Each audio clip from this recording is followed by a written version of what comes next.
Welcome everyone to SEO Office Hours. My name is Michael Chidzey. I'm an SEO here at Good Signals. And part of what we do, along with special guests, are these office hour sessions where people can jump in and ask their questions around their website and web search. By the way, nobody here is in the hot seat and we might not know all the answers, but multiple heads thinking about a problem should help. So we have a bunch of questions submitted already, as you can see, which we will go through. But if there's anybody here live on the call who would like to submit any questions, feel free to flag yourself in the chat functionality, which will be monitored. Also, there's usually a bunch of other SEOs on the call. And I think that's one of my favorite things about SEO Office Hours is not just the fact that we're here answering questions, but loads of other amazing SEOs are feeding back as well. So please continue to share your perspectives. That's awesome. Every week with me today is Juliana Turnbull, also known as SEO Joe Blogs. Morning. Hello, good morning, everyone. Thank you for the nice intro. And congrats on your new office, Mike. It looks very professional. Very nice. Thanks. I thought it might have been like a fake background, but no, it's a real one. Yeah, it is. I moved in yesterday, so we do like a mini prep call for office hours where we just run through the submitted questions. We don't answer any of them. And I spoke to Dani yesterday afternoon, and there were just boxes and chaos and everything. That's all just there. You just can't see that. That's fine. So as Mike said, I'm Juliana Turnbull, also known as SEO Joe Blogs, and I run a digital marketing consultancy business called Turn Global. I have a base here in Barcelona and also in Brisbane. And I also organize events such as Search London and Search Barcelona and also our online editions. And today I'm really pleased that we have Dani and Dean joining us today. They're calling in from Switzerland and New Zealand. New Zealand is our furthest east country we've had so far in the show. So welcome, Dani and Dean. Hi, so good morning, everyone. And thank you for everyone else for joining us today. Today is our 43rd office hours. So we have Simon, David, Preeti, Umama, Monse, Steve. We also have Bora, Neil, Daniel, Munyene, Ikra, Josephine. We have Nishant, Albert, Walid. We have a lot of people, Vicky, Tosin. And we've got, as Preeti said, we've got a lot of AI note taking today. It is recorded, so you don't need to get your AIs to record. You can just watch it later. If you do want to obviously come on the show, sign up, go to goodsignals.com. and go to SEO Office Hours. We'll share the link there and you can be our special guest, or you can also join us live. If you do have any questions for our special guests, please do write it in the chat. A little bit of intro here. We have Dani Leitner joining us, calling in from Switzerland. She is a very active member also of Women in Tech SEO community. And actually she'll be at Brighton SEO, a big event next week. She's going to be giving not one, but two talks. One she'll be doing about what topic authority and to get search engines to love you. She's doing that in the main stage on Thursday. And she's also doing the keynote with John Mueller on the state of search in 2024. And that's on the Friday afternoon. Congratulations, Dani. Thank you very much. I'm really excited for Brighton. And I think I'm getting out of it everything I can, actually. Yeah, you're getting a lot. Sorry, I mispronounced the title. I just realized. I'll share that though in the chat. I'll find the link so people can watch it, because obviously people that cannot attend, you can, if they buy a ticket, there is also some recordings available. So you're an SEO consultant in Switzerland and Zurich. You also specialize in helping the international and local businesses increase their search visibility in Germany, Austria, and Switzerland. But you also experiment with side projects, doing SEO just for fun. And another fun fact about you actually is you wake up every day at 6 to write your SEO newsletter that's called Google Hates You. But what was the name in German? Because it's only available in German language. The German name is Google hasst dich. That's very good. So I will share the link to Dani in the chat. And thank you very much to Dean for joining us all the way from New Zealand. Very late for you on a Friday night. What time is it there? I'm sure no one ever has asked you that before. I get asked that a lot, actually. It's just after 8:30 p.m. Yeah, I'm excited to be talking SEO and spending my Friday night with everyone. Yay. Thank you for giving up your Friday night. So Dean is a search specialist based in beautiful Christchurch, New Zealand. Outside of his day-to-day job, he's also interested in AI, also other documentaries around animals, behavior science. He's also interested in electric motorsport and also in podcasts. And the pursuit of brewing the perfect coffee. Very interesting, Dean. So do you have a good coffee setup at home? I do. I would swing the camera around, but the bench is a little bit messy. Yeah, it's pretty decent, I'm not gonna lie. Okay. And he is our very special guest, our first very special guest from New Zealand. So really excited to have you on SEO Office Hours. But he will be in Europe in the winter or their summer, this sort of December. So if you're around, I'm sure Dean, he'll be hopping to a few other countries. So maybe there'll be some events that he can attend or could have a catch up for a coffee. So thank you, Dean, for giving up, the Friday night and for coming over and being our guest in the furthest east. No I was problem. joking about does everyone ever ask where you come from? What time is it? Because my sister's in Australia and everyone, all the time, what time is it there? It's like the same time you asked last time, just add a few hours. Yeah, Thank you. yeah, it never ends. So thank you very much for joining us both. And I'm going to pass back over to Mike. Super. Okay, I think let's just crack on. So first question, would you still write an article even if the search volume and potential traffic was zero? Who would like to kick off? Oh, I would love this question. Danny, go for it. Because I'm actually talking about it in my presentation in Brighton. Because I would say, no, I didn't. I should have. That would actually be a good idea. I think I really love the zero search volume keywords because first of all, there's not so much competition because every SEO will say, oh, it's not worth it. Or it's not explainable to the client. Oh, we go now after this zero search volume question, do not get anything. But I think, especially as we are working with tools who just make an average, it can be that a zero search volume question actually means there is a lot going on in winter, but nothing in summer. So the average is zero. And also, most of the time, these are the keywords that are really specific and you really help someone answering a specific question or a specific topic. And it helps you build your topical authority, especially if it's your topic. If it would be a zero, I think you wouldn't think about a keyword that has zero search volume that's far away from your business and your topics. So I think it makes for sure sense if you think about it to really write about it. Amazing. Dean, do you have anything else to add? Yeah, I think Danny's nailed that one. I look at them like tools. It's hard to not let it dictate what I'm doing because with tools and zero search volume, every business is different. And I think, like Danny said, if it's unique enough, there will be someone out there that it answers that specific niche question. And your tools might say zero, but actually, when you write up an awesome piece that really gets into their unique question and nails it, it's sometimes not the case. And it only takes one conversion, right? It could be that piece that got it for you. Awesome. By the way, Dean, I've just messaged you privately, but your microphone is a little bit fuzzy, just to let you know. I'll pass it on to Joe, but if you can have a little bit of a play with it, if that's all right. Yeah, that's no problem.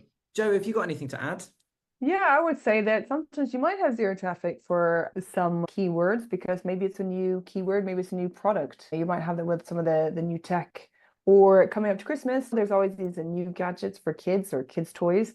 So it is still worth writing an article about it if, of course, you want to be there at the beginning. And if we look at some going a few years back around COVID, people started writing about COVID travel restrictions or the countries that are open, but there wasn't much search volume at that time. But then, of course, it did peak. So we've got a few actual comments in the chat as well that I'd also like to mention. Simon says that actually he does actually write most of his articles that get zero traffic, but he's used to that at the moment, but they do quite well. Monty's saying that it is the topic we need to think of. If it aligns with the business and audience, then it will rank and of course bring leads, and it should of course be mentioned and shared with others in the company. And Simon's another point you've made actually is zero traffic for months doesn't mean that it will not be the next big thing soon. You might just be ahead of the rest for tech things or kids' toys or things that are not trending yet but started. You could be ahead of the curve. And Isaac saying, yes, I would do it. In the past, he found keywords in Google Search Console that had zero search volume in Ahrefs or SEMrush. And sometimes he just continues a cluster topic, for example, expanding the countries list, and it worked. So Isaac's talking about when he worked at another company and he was looking to see what other topics, or Isaac, you can expand in the chat if you want to. I don't want to talk for you, but you did a great case study. You talked at Search Barcelona, and you gave another couple of talks about how you built the content on your previous company's blog, and sometimes there wasn't actually any search volume. But feel free to add more to that. I want to take your thunder. Awesome. Yeah, totally agree with everybody. I think I do it all the time where I'll publish something and it has zero traffic or very little traffic initially, and then we just find over time it generates traffic, and whether that's through search or through social or through a newsletter, or it might generate some links or something like that. So it's not necessarily always about trying to get people to search for that particular topic. And also what Dani said about sometimes it's about helping just fewer people, but maybe they're the ones that are going to buy your product or service if you help those. I totally agree. Okay, next question. My link building agency hasn't delivered a single link or any real results. They send me reports on everything they've supposedly done, but I've seen zero outcomes. What am I supposed to do here? We're stuck in a contract and I'm not seeing any progress. Do you fancy kicking off on that one? Yeah, perfect. How's my microphone fixed? I think that's a bit better. Yeah, perfect. I think what I would say, what are you doing to help them out? A lot of the times, and especially with local and in some cases links as well, are you writing up pieces? Are you interacting with the local community? How are you actually going about helping them to get you the links? And is it just you've let them get on with their work and there's no interaction? We're strong in these areas. We could publish pieces on this and this. We have experts in this. Are you working with them? Are you making sure that they're finding your best qualities? Or are you just letting them get on with what they're doing? And what's the interaction like? It's a two-way street. Great. Dani, what do you think? Anything else to add? Yeah, I've started in SEO as a link builder. I think I've done it like 4 months. I hated it. But it's also like, how long is this agency already working on your links? Because it's not that you can get a link in a month.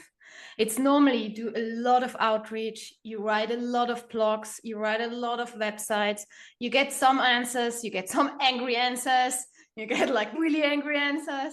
And then it really takes the time to finally have a page that says, okay, we can do something together. And then you need to write the content, you need to publish it. So it really takes time to get links, and you should be a little bit patient.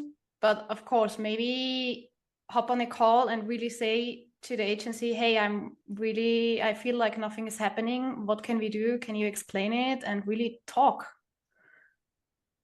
Because for sure they know they are there as well and said, we didn't get any links so far. We really need to do something. If not, we lose the client and everything.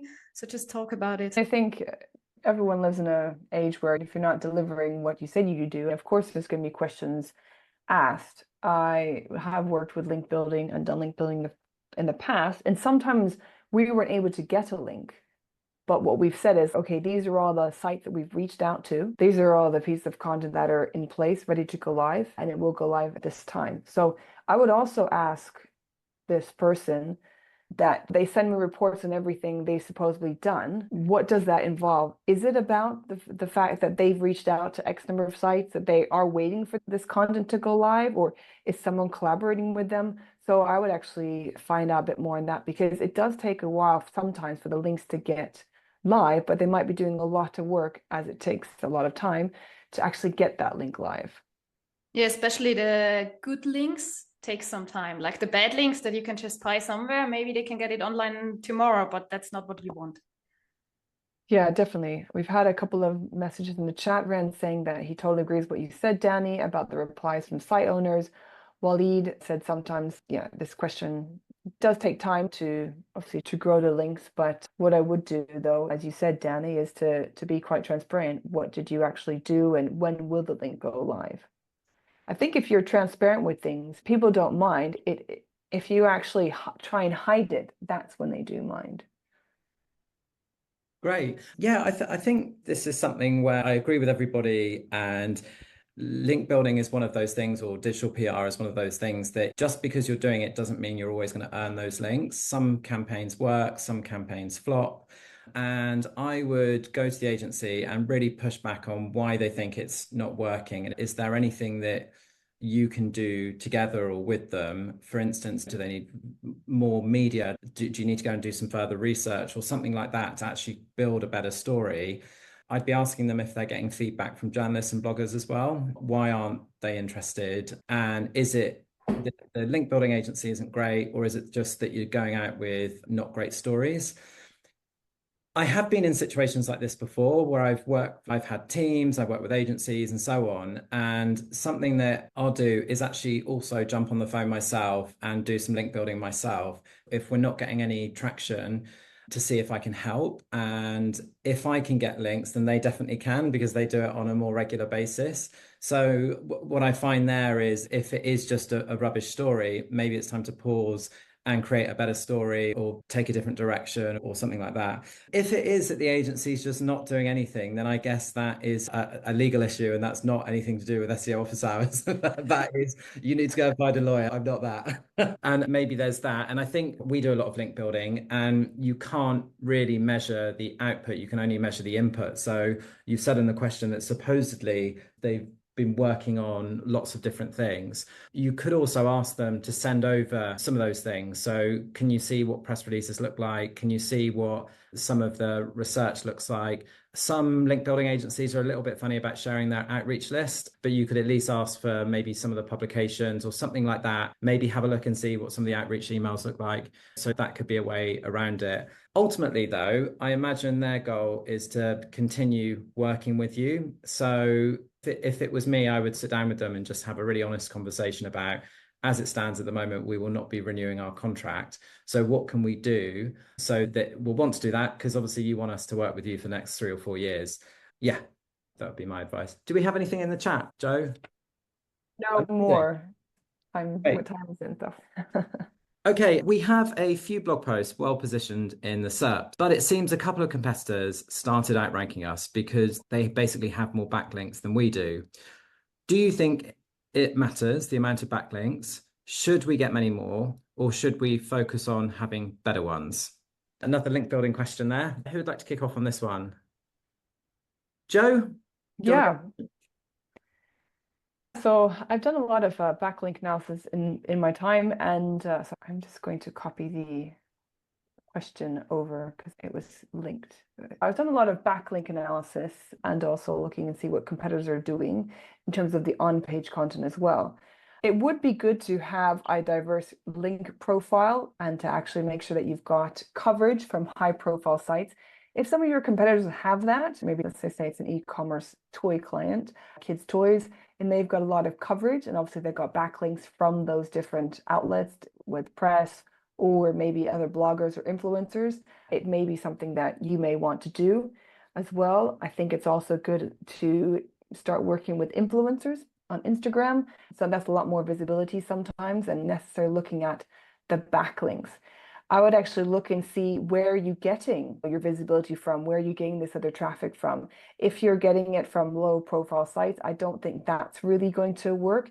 I would focus more about the quality rather than the number of backlinks. They've got more backlinks. I would focus on, as I said before, where are they getting that from? If it's from high profile sites, publications, from other influencers, bloggers, and they've got nice pieces covering their product, yes, it might be something that you might want to do, but that's not necessarily getting a link. It's about generating more exposure. But I would also recommend, if it applies, perhaps working with other influencers and bloggers on another platform like Instagram. Great. Dean, you're nodding. Have you got anything to add? No, nothing to add on this one. That was perfect from Joe. Great. Dani, what about you? Anything to add? Yeah, I would add as well, as Joe said, high quality links are better than low quality links. But also, how old are these blog posts? Because if they just published a blog post and now do link building, maybe you should update as well the content and see and get some fresh signals out there.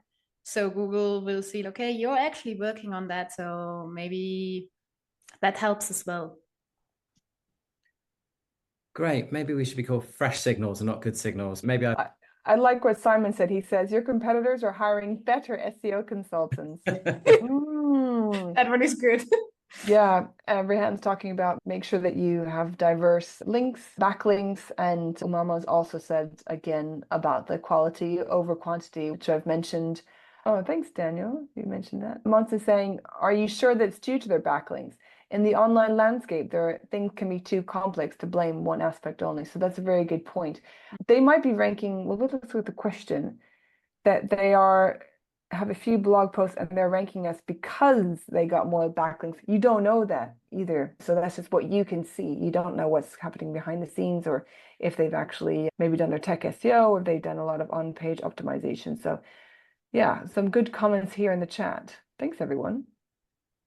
Great. I was just going to add that if you think your content is better than those blog posts that are outranking you, I would totally reach out to the people that are linking to them, particularly if they're really good guides or blogs or articles or anything like that. Because I can't see why, unless they know the journalist or they've done something, I can't see why they wouldn't include you. And it just takes a couple of emails. Like we do lots of that where we'll publish something and then that's something along with many other signals that might help. But obviously, if their content's better, then I would probably focus on that first and work on that. But if, for instance, you've got like a really good newsletter or something, and there's something in your industry where it's like the best, I don't know, whatever newsletters, there's a post there linking to your competitors and not you, then why wouldn't you be on there if you think your newsletter is better than theirs? So obviously, we do a bit of link building, so I would definitely do that, but primarily I'd make sure the actual content itself is much better and stronger than what's outranking you. Okay, next question, or anything else, Joe?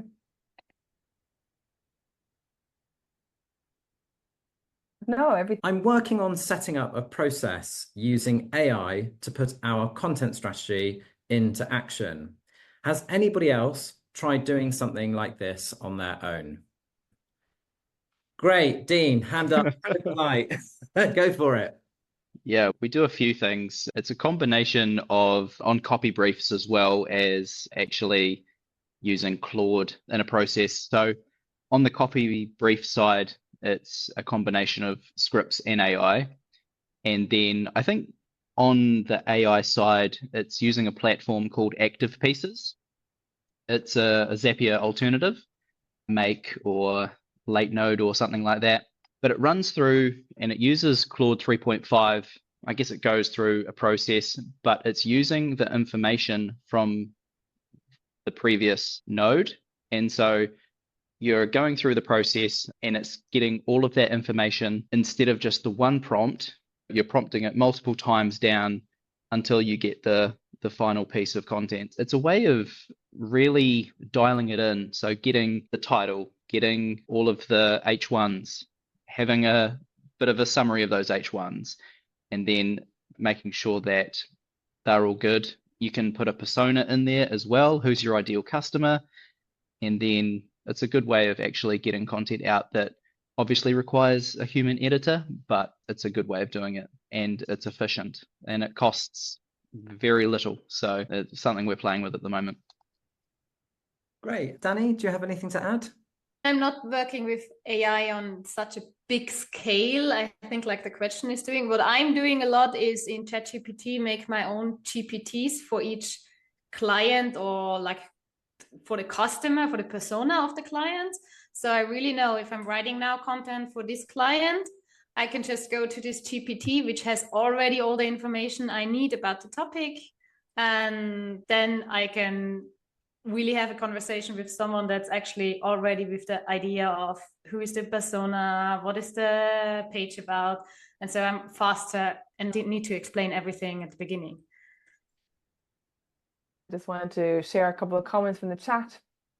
Muncie saying that what you said, Dean, that is a great way to get it as right as possible before you review the final AI output, and well done. And to your comment, Dani, She's also in the process of building a custom right now. And Simon's actually mentioned that he is playing with the Google Notebook ML and producing sound files of conversations.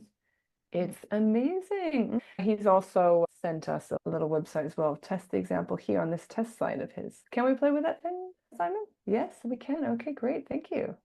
We'll try that.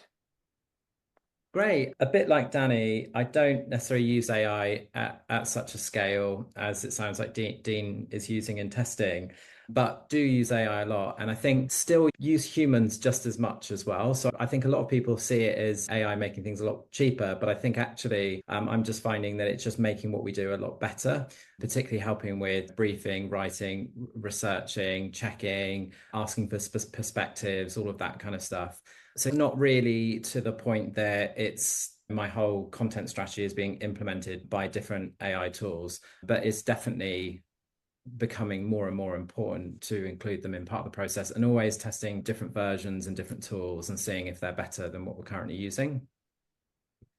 Okay, anything else in the chat, Joe, or should we jump to the next one? Nothing else, but before we jump to the next one, just want to remind everyone, if you are obviously enjoying, which you seem to be, the chat and the show, please do give us a like on our YouTube channel, subscribe and like the videos. And if you're enjoying being part of the audience, you can also be one of our special guests. We are going to run these SEO office hours until December for now. So please do share the link, sign up if you want to be a special guest. We've got a few places, but limited places available until the end of December. Although we are on holiday next week, right? Is it next week? Yes. Yay! We are just taking a day out to go to Brighton SEO. So we will not have SEO office hours, but we will have it the week after. So we are coming back. Yeah, so if anybody's in Brighton, it would be so cool to go for a beer or a coffee or whatever. Feel free to either in the chat or afterwards on LinkedIn. That'd be great. Okay, next question. These days, building a brand along with brand signals and brand authority is often seen as more important for SEO than metrics like domain authority, page rank, or individual tactics like link building. But how do you actually build and measure your SEO brand authority in a way that matters? I'm not just talking about ranking for more branded terms. How does building your brand really translate into more organic traffic for non-branded terms? Oh, interesting. Who would like to kick off on this one, if anybody? I can do it. I have some ideas. Obviously, to measure it is sometimes a little bit difficult. If you say you don't want to hear from me, see if your brand keywords get more clicks, because that would be the easiest way to measure it. I also think what I really like, for sure, you have seen if there is a big brand and you're looking for something and they are not on the list, you just add the brand name, because you want to get their ideas. So if you get this like a normal keyword and then your brand afterwards, that's a really great signal, because that means that even if Google says, no, I don't like your content, the user wants your content and is looking for your content. So that's like the ultimate goal you want with your SEO brand, to have people add to their normal keyword your brand because they want to hear from you. Amazing. What about you? Any thoughts? Yeah, I think building a brand, it does take time, but you can measure this actually. What you can do is go into, I'm going to say it again, Google Search Console, and you can see the impressions and the clicks on your brand name. If Dani said you don't have brand name on your website and then you add the brand name, you can easily see this difference, that you're getting more impressions, you're getting the clicks. If you compare with other online SaaS tools, and you can see like a comparison for a certain product or service, and you can see if you put your brand name there, you may also get a knock-on effect and see an increase in non-branded terms ranking and also marketplace. So it's really important to be there for the brand. You can look at Google Search Console to see the impact on it, and you can also use those other third-party tools to see as well how much more of the market share you're getting because of making those changes to brand. I'm just going to look at the rest of the question as well. This other one, how does building a brand really translate into more organic traffic for non-branded terms? I would say it's also like a knock-on effect as well. You might be building up the brand and then be associated with, let's say, the children's toys, great Christmas gifts for kids. And if you were building up your brand, you'll then be able to be known for the generic term, children's Christmas gifts, and people will then come to you organically or direct. I'd also not take away from this, building up your brand on like the other social media channels like Instagram. People also come to you organically and also from social. So that's quite a lot, actually. Great. Dean, what about you? Any additional thoughts? Yeah, I think having a strong brand, like Joe was saying, it does come, I think, a lot of the times before the non-branded terms. So yeah, perfect. Yeah, I don't have anything. I don't think to add.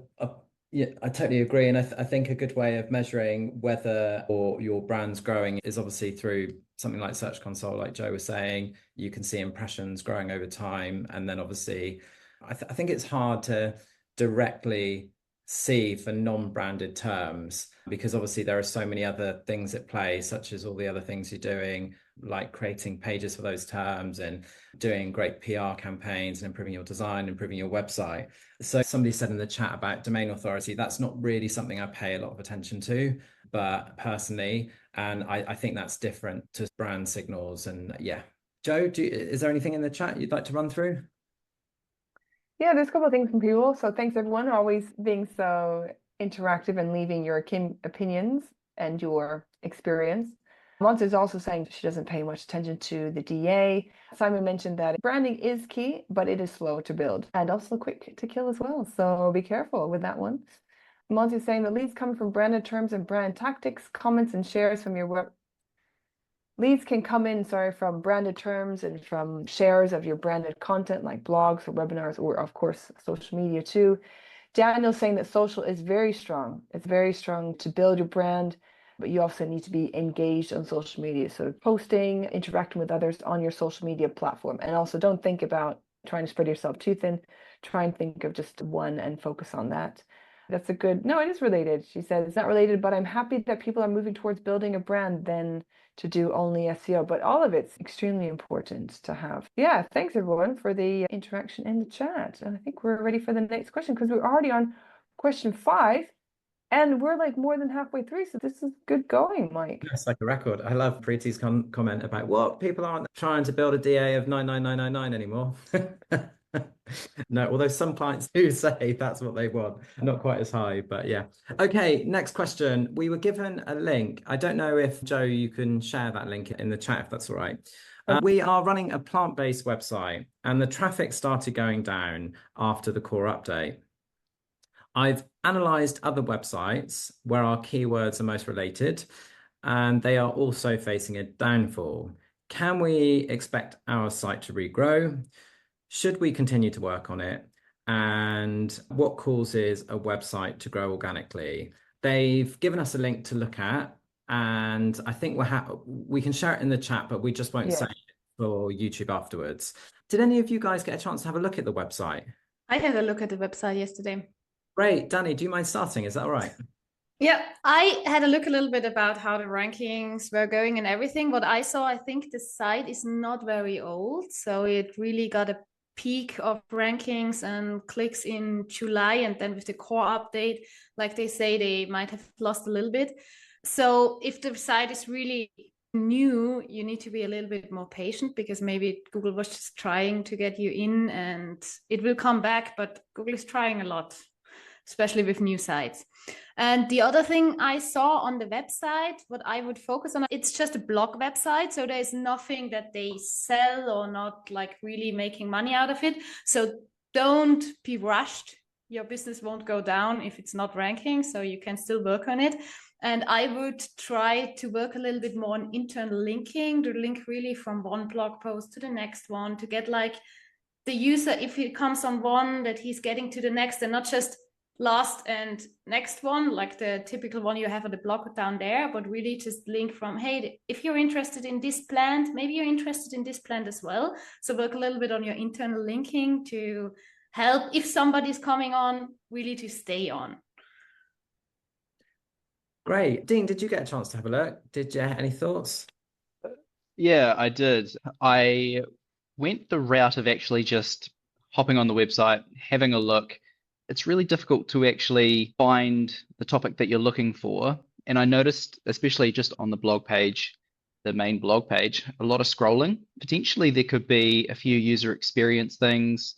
Load's okay, page speed's okay, but not fantastic.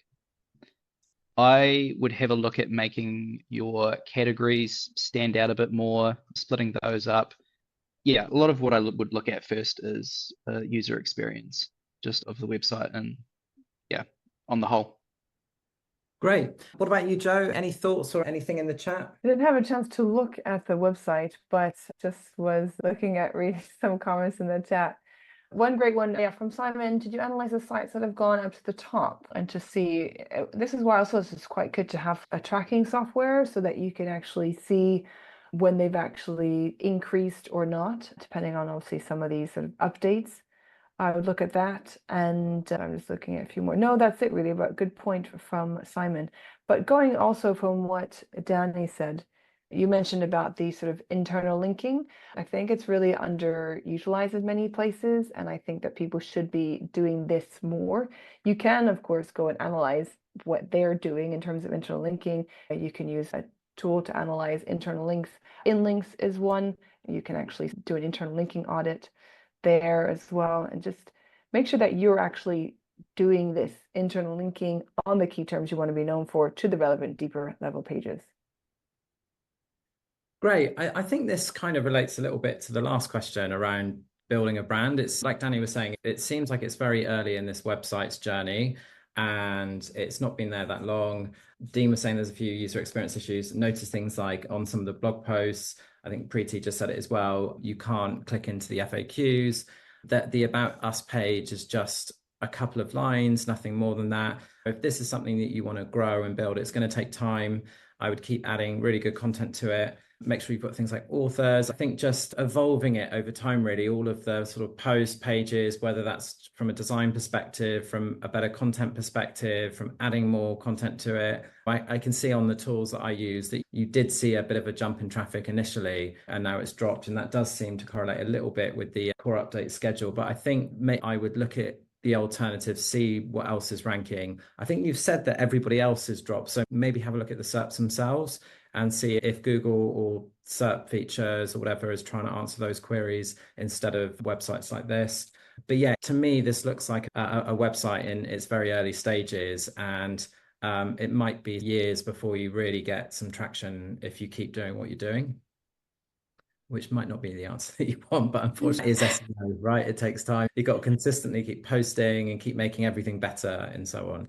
I think there's some people saying about some issues with, I'll leave you to that actually, Joe. In the chat, there's some issues with suspicious activity on the website that we're looking at. I think that's just if you make a click on the link from the Zoom call, then Zoom says, are you sure you want to click there? I see. Okay, cool. Great. Okay. Hopefully that was helpful. Feel free to keep submitting more specific questions about that website as you grow it over time. And the fight against Reddit, Steve's just said. But I think I can see that there are some faces on the website, so that's a good thing. But just looking at the About Us page, to me, it doesn't look like the most trustworthy website at the moment. It's quite a basic template, and that's what I mean about it just being at the beginning of its journey. Maybe if you want to continue working on this site, I think you'll also evolve other things, not just the content. Okay, next question. And I think it would be amazing if everybody could participate in this one, including anybody watching live. What is your best SEO interview question? So I'm guessing this is from somebody actually hiring who is recruiting and looking for some ideas. Oh gosh, I just saw what Josephine said. Will SEO die? Oh no. Yeah, okay. Best SEO interview question. Dean, what would you ask somebody? I would ask, what are you doing to learn? What podcasts, what YouTube channels? Yeah, what are you doing outside of the industry? What newsletters? Dani's newsletter, potentially. Check it out. May as well get the plug in here. Yeah, what books are you reading? So how are you upskilling, basically? And yeah, that can sometimes be really telling. And your expectation is you'd want to hear, in terms of responses from the person you're interviewing, specific newsletters and so on, and certain industry experts and certain podcasts. I think so, because at that point, they're obviously not making it up. Either they're listening to it or they've done their research. I think it's a way of measuring, okay, this person's actually really investing and wants to get better, wants to do better. and I'll probably be listening to those as well. So something to talk about. Great. Dani, what is your best SEO interview question? I really liked what Dean said. I never hired a SEO, so I've never had to ask a question. But I really liked in my last interview that I had with the agency I was working before. We were actually in the first interview. They asked me about some project or some client project, obviously without telling names. And we were like 15 minutes really getting nerdy in there because what was happening there, and really making follow-up questions like, oh, and it was about a relaunch. So it got really emotional because the relaunch wasn't going well. And really, yeah, the problem was this. And how did you try to solve it? And how did you talk to the web designer? So we got really into that. And by 15 minutes, I think the girl from HR didn't have any clue what we were talking about. But I think it really showed that I actually knew, or that the project was real, that I was talking about, and I was working on it, and we had the problems and we had struggles and we overcame the struggles. So really maybe close in on something SEO is doing to get some more details out of it. Amazing. It's not really a question, but no, that makes sense. So start a conversation and get really deep into it. Joe, what is your best SEO question? Yeah, I really like to ask people, sort of set the scene to role play. So I said, now you've come into the office and your site's tanked, or your client sites have tanked. What do you do? And then I see how they react, because there's always things that happen in work in SEO, but it's how you react to problems. Sometimes people fly off the handle, sometimes people overreact, but it's really about, you want to have a calm person to be able to explain to clients what's happened. They need to have good interpersonal skills, have some empathy as well. If they answer this, they may also say, oh, we also do SEO sessions, education sessions. So our business directors or the marketing performance people who are not in SEO also share news about SEO so that the client is well informed. So it's more of a global, it's not just a departmentalized problem. It's more about everyone in the company knows something about SEO, and it shows that person has educated the wider team and that they're calm and collective about it. Great. And we have a lot of questions actually as well from everyone. So let's answer that after you, Mike. Okay, cool. Obviously, the questions are answers to the questions, so we don't need to answer all these questions. Otherwise, no, just share the questions. So one thing I like to do is have a look at somebody's CV, and I might pick something that they haven't mentioned and ask them a question about that. And if they just say to me, I don't really know about that, I think that's a really good sign, because it shows that, you know, they're not blagging or anything like that. They're happy to just be honest and say that they don't know about a particular type of technical SEO or whatever. I don't get too deep, but I just mean it's just good to have a bit of an understanding. One of my favorite questions, though, is asking them about a time, and this is obviously somebody that's been in SEO for a while, but a time that they've really messed up or been part of a project that went badly, and to find out how they reacted, what they did, and what they learned from the experience. And obviously, you don't want I'm a bit of a perfectionist and so on. You want a time that either a migration went badly or a story in terms of digital PR went the wrong way or something like that, because I think that's a really good way of finding out about someone. I remember back in the distilled days, they used to ask questions like, how many golf balls can you fit into a Mini? Which I think was a little bit odd, but I think the idea behind that was more about the person's process and thinking through it, rather than the actual answer itself. But yeah, things like that I used to find quite odd. But the other thing you could do is, obviously, office hours. Each week we answer people's questions. So you could just look back at the questions that we've answered here, and you could ask them one of those and see how it compares to people that have been on here. Go for it, Joe. We've got lots of others. Yeah, loads of questions. Thanks, everyone. This is a great question. Simon saying, what in SEO are you most passionate about? I think that's good. How do you stay up to date? Josephine saying, who is your favorite SEO and why? Yeah, good point, Simon. Preeti, your favorite SEO is obviously you, Simon. Always on the show. I like these little jokes. What's your process to solve X, Y, and Z? Monsi's asking. That's a good one. Zach said he used to use one for SEO content. Imagine we have two websites with two blog posts targeting the same keyword. One is doing great, and then the other is on page 2. What could be done? What could be the difference between these two articles? And obviously, what would we do? That's a great question from Isaac. Walid, what questions do you have for us? Yes, everybody should ask questions to the interviewer as well. Another question, I was saying, how much revenue can you bring to the business? I think maybe you're also saying like how you can actually financially justify SEO, how you can show the results financially. I think that was a question earlier actually as well. Let me just check. Yeah, Steve said, how do you measure the financial value of SEO? That's a good one. Yeah, she's saying that she'd look for someone who does more than SEO and is not focused just on the SEO stuff. And they're taking a user-centric approach and at the same time helping the business with real KPI. It's good to obviously know about SEO, but be able to also see the wider picture. Yeah, I think that's no, I think that's it. Lots of them are lots of jokes, which is great. Yeah, okay. Great. Okay, let's not rush the last question this time. Usually we've got 30 seconds to go. A regular question. What are you most excited about in terms of SEO at the moment? Dani, what are you most excited about in terms of SEO? And obviously SEO probably, but yeah, Brighton SEO, of course.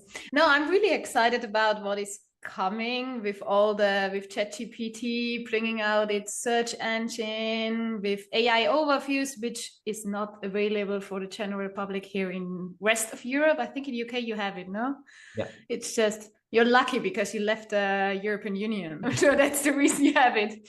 No, but I'm really excited because I think there are a lot of changes coming and there's a lot going on. And that's actually my favorite part about SEO. You never stop learning and there's always something new. So you never get bored. So that's what I'm excited about. Amazing. Dean, what are you most excited about in terms of SEO? It's very true that you just are always kept on your toes. I think I'm a lot more technical, and SERP APIs, I think, is the most exciting thing that I'm looking at the moment. I do a lot of automating and being able to just take URLs and it spit out lots of data is wild, and I love it. Great. Joe, what are you most excited about? Can you guess? Events. There was a great event on Wednesday online, SEO Pause for Charity, run by Anton Sulke. I will share the link for his Twitter. It had some great speakers on the show. And if you follow him, you can see more information. But the charity raises money for dogs and cats in the Ukraine. So have a look and follow Anton if you are not already. And also I'm lucky to go to Brighton SEO, so very excited about that, meeting everyone. And of course, really excited about other events that are taking place. We have Search Barcelona here in 4 weeks, and then there'll be in around 8 weeks or a little bit less, International Search Summit, Barcelona. Oh, I'm speaking there as well. Yes, great. Wow. About SEO in Switzerland. And how it's different because we have 3 languages here and everything is complicated, even if it's a small business. Wow. That's true. That's awesome. Thank you so much to everybody watching live today. Thank you so much to our speakers. Thank you to those watching afterwards on YouTube. Thank you to those that submitted the questions. Sorry that we didn't get through all of them, but we will do in future sessions, or I'll just reach out personally. Joe, thank you so much for co-hosting. And we're off next week. So hopefully see some people in Brighton, and we'll see you the following week. Thank you, everyone. Thanks, Mike, Dani, and Dean, and everyone else for joining us today on the shows.